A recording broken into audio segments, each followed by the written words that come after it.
Going to talk about PrairiErth Farm with Katie Bishop. Katie, good morning. Good morning. First off, what is PrairiErth Farm? We are a 350-acre certified organic farm in Logan County. We're the only organic farm in Logan County. We're one of the few vegetable farms in Logan County, but we grow a lot more than just vegetables.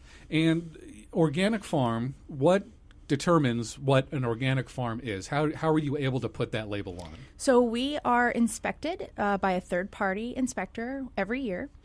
We have to adhere to the USDA's organic certification guidelines, which includes no synthetic pesticides or herbicides, no GMO seeds, very detailed records about where our compost comes from, where our seeds are purchased. We have to test our well water, everything. A whole lot goes into that. A whole lot, yes. Now, PrairiErth Farm is spelled a little differently. PrairiErth. Yeah, it's PrairiERth. Oh, okay. Yeah. PrairiErth. What got you that name? Well, hopefully my father-in-law is not listening to this. He came up with the name when he started the farm. It's from a book with a similar name. It had a little bit of a different spelling, but the book talked about a sense of place, creating this sense of place for the community, and he liked the way it was referenced. He liked the book, and so he created it this way. It's actually a marketing nightmare. You sure? Yeah. People type in PrairiErth and they don't get to it? And they don't really know how to pronounce it because it doesn't look like a real word because it's not a real word. So yeah, it's if I had my way, I don't think I would have named it that way, but he had that name established for a really long time and it was recognizable, so we just kept it. So did he start the farm then? Yes, he did in the 80s. He did. It was a conventional corn and soybean farm. And so what got it into being an organic farm? I mean, how did that evolution go? Well, he says it's because of the drought. The prices went down, and he wanted more control over the prices that he was getting. So he wanted to bring livestock back on the farm and diversify it.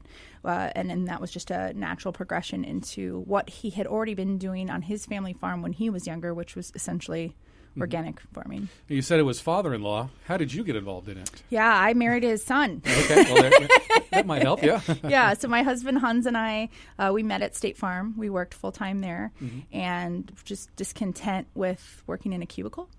And this was something that we both had talked a lot about doing, about raising a family out on the farm and becoming more involved in the community. And so we tried it out and fell in love. Did you have any farming agronomic background, or was it just kind of learn as you go? No, I had. Yeah. He did. He grew up on the farm. I was born in the south suburbs of Chicago and moved down here in the mid-'80s. And my grandparents had a corn and bean farm that they turned into a golf course when I was like 8. So I didn't have a lot of experience. Right. Yeah. So what is your role at PrairiErth? What do you do? I farm.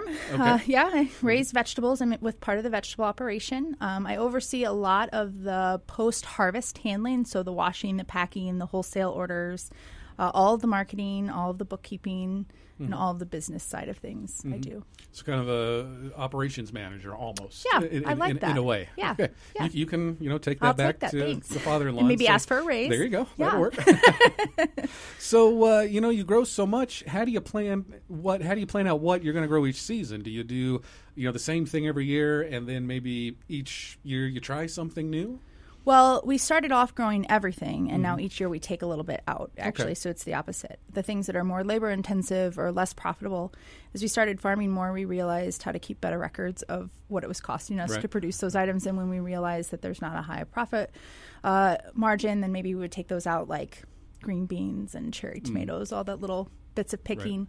There's some crops that we love to grow, so we'll grow more of those, like carrots and tomatoes and potatoes. And there's some that customers just don't seem to want, like okra and mustard greens, those types of things. So I gather, and talking with other people that have had local farms, throughout this series, sounds like it's a lot of trial and error as far as to what you grow, and some customer feedback as well. Yeah, I mean, ultimately the customer decides what we grow. And yeah. And so anything you did this season different from past seasons, or anything specialty wise? Not necessarily crops specialty-wise, I don't think. Just we enlarged some areas of the farm. We doubled our potato growing area and grew a lot more sweet potatoes and a lot more carrots, more storage crops. Katie Bishop with PrairiErth Farm, Logan County is where they're located. Talking with her today. What's maybe the hardest thing about running a farm? I would say from a non-farming background, the idea that you're married to the farm, the expectations that are placed on you. When you grow up in a farm family, you understand that the farm comes first. But when you don't grow up in that area, you don't understand why you don't get to, go see the fireworks on 4th of July. Or, as an example, this Saturday is my birthday, and rather than going out to eat, we have to harvest all the sweet potatoes like for 12 hours straight because the frost is coming. And so that sacrifice has been kind of hard. It still is after 9 years of farming. So I think that's...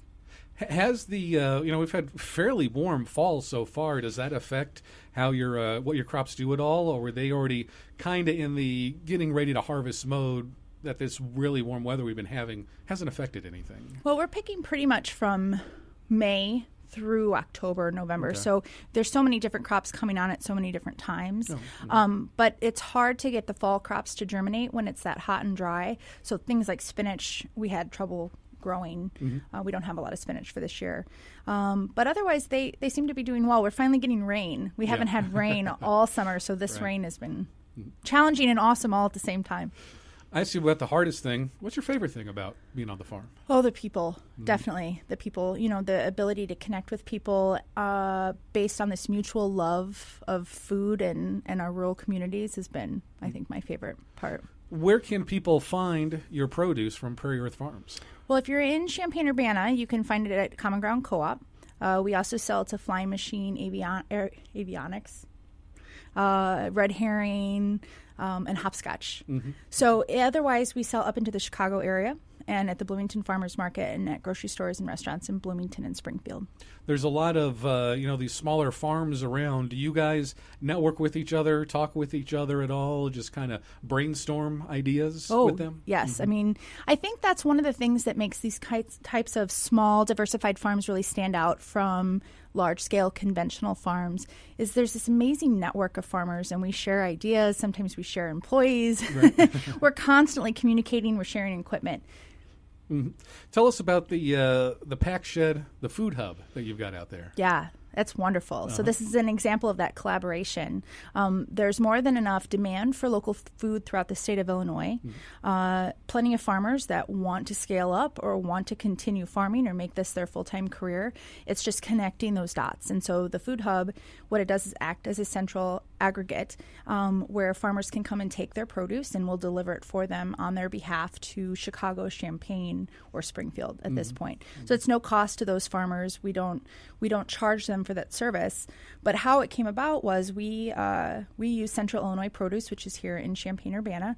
They take our produce up to Chicago for us because they're actually going to Chicago empty.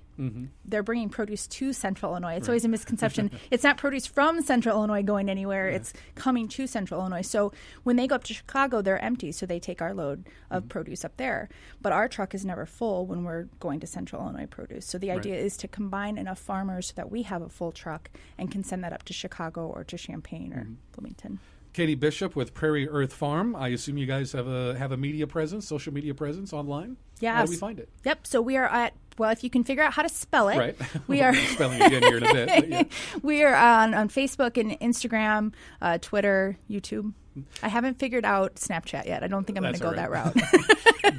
If you have any teenage girls in your life, they will be happy to show you. That's how I learned it from my daughters. Really? So, as far as, do you take customer feedback? If people ever say, hey, I really liked that you grew this year, or have you ever tried growing this? Do you ever take feedback from your customers? Oh, yeah. I mean, there's a lot of crops that we have grown because our customers ask for it, like shishito peppers. I wouldn't even know what a shishito pepper was, but our chefs asked us to grow shishitos for them. We did go back to cherry tomatoes a couple times to keep some customers happy. Yeah, absolutely. We love that feedback. Katie Bishop with PrairiErth Farm. Again, the spelling is PrairiErth. Yes. That's how you spell it. Just search that, and you'll find them again on Facebook, Instagram. Is Instagram? Yep. Did you say Instagram, YouTube, Facebook, Twitter, and just Google it, and you'll find it. So. Thanks for coming in today. Thank you so much.